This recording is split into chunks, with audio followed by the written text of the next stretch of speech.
Brought to you by TechnoSpark 20 series smartphones.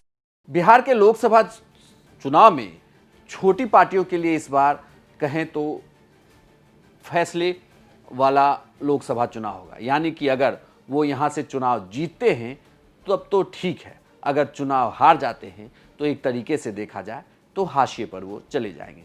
नमस्कार, प्रणाम, बिहार तक देख रहे हैं आप। मैं हूँ आपके साथ इंद्र मोहन। छोटे पार्टी से अगर आप शुरुआत करें तो सबसे पहले बात करते हैं उपेंद्र कुशवाहा की पार्टी आरएलएम की। आरएलएम को इस बार लोकसभा चुनाव में एक सीट मिली है।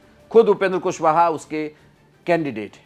लेकिन बड़ी बात यह कि पिछली बार एनडीए से अलग थे, अलग लड़कर चुनाव लड़े थे। इस बार एनडीए के साथ हैं। लेकिन इस एक सीट पर यह कहा जा रहा है कि चुनावी जंग जो है वो इतनी आसान भी नहीं होने वाली उपेंद्र कुशवाहा के लिए।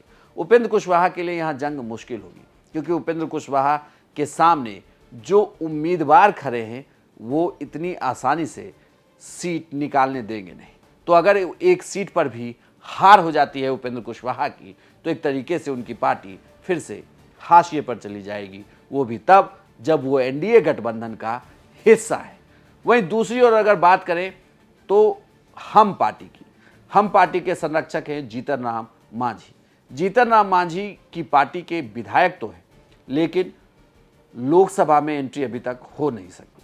इस बार यह कहा जा रहा है कि लोकसभा चुनाव में उनके हिस्से जो गया की सीट आई है उस सीट पर वो पूरी ताकत झोंक देने वाले हैं, क्योंकि अगर लोकसभा चुनाव में उनके पार्टी की एंट्री नहीं होती है तो उनके लिए भी बहुत मुश्किल होगी कि पार्टी आगे बढ़ेगी कैसे, पार्टी आगे देश के स्तर पर चलेगी कैसे। क्योंकि जीतन राम मांझी खुद को अति पिछड़ों का नेता मानते हैं। ऐसे में अगर उनकी पार्टी और वो खुद लोकसभा चुनाव नहीं जीतते हैं तो ये बहुत बड़ा सेटबैक होगा।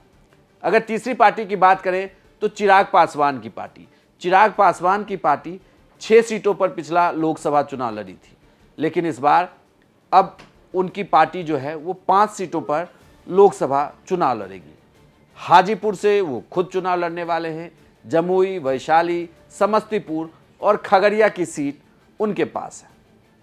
लेकिन ये सवाल उठता है कि आखिर इस चुनाव में क्या पिछले चुनाव जैसा ही प्रदर्शन चिराग पासवान कर पाएंगे, क्योंकि चिराग पासवान पिछले चुनाव में 6 सीटों पर उन्होंने चुनाव लड़ा था, 6 की 6 सीटें जीती थी, यानी कि 100% उनका रिजल्ट था।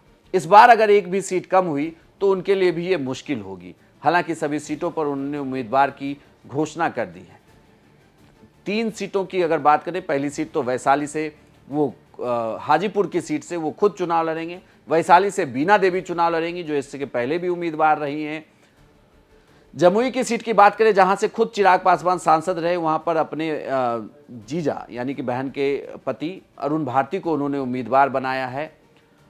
समस्तीपुर की सीट से सांभवी चौधरी उम्मीदवार होंगी, वो अशोक चौधरी की बेटी है। और खगड़िया की सीट से उन्होंने राजेश वर्मा को टिकट दिया है। ये 5 उम्मीदवार चिराग की पार्टी से।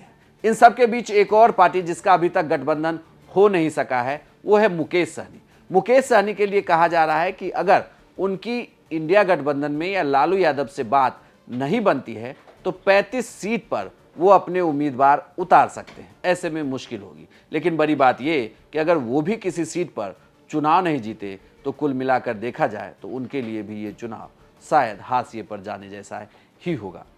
कुल मिलाकर अगर आप देखें तो इस लोकसभा चुनाव में सारी छोटी पार्टियां एक तरीके से बिल्कुल अपनी आखिरी जंग पर है कि अगर यहाँ से भी वो चुनाव नहीं जीते तो कहीं पार्टी का अस्तित्व ही खत्म ना होने लगे।